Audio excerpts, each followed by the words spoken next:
Je vais essayer d'apporter une petite amélioration avec le trou d'évacuation de l'eau du cockpit. Parce que quand les vagues arrivent, ça le remplit directement. Donc je vais envisager de faire avec une imprimante 3D un petit cache. Pour créer cette coque de protection, je modélise d'abord la vidange. C'est une esquisse avec un certain profil avec une fonction révolution. Ensuite, je fais une extrusion de la pièce, toujours une petite esquisse qui est projetée. Ensuite, une révolution, rien de bien compliqué. Ensuite, une fonction coque et des extrusions.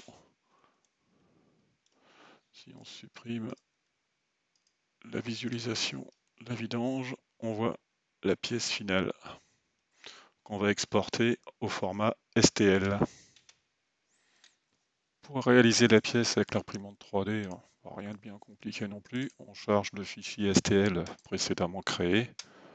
On va le tourner pour avoir la face qui va bien sur le plateau. Au niveau des parois, on va modifier l'épaisseur de parois. L'adhérence du plateau, on va mettre une bordure, c'est bon. On va lui demander de découper. Hop. On va demander l'aperçu. Et on a le fichier qui va bien. Alors j'ai supprimé les supports aussi. Générer les supports, j'en mets pas. Puisque le trou il est assez progressif, donc ça doit pouvoir se monter tranquillement. J'ai vachement galéré avec l'adhérence sur le plateau.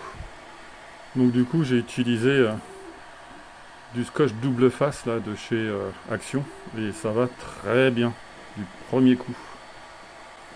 Puis ça s'enlève avec l'acétone, alcool à brûler.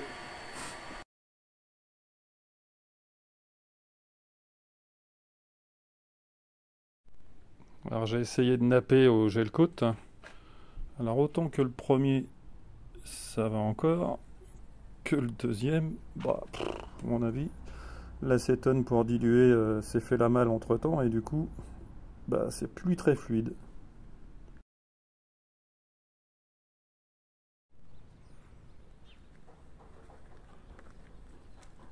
C'est posé.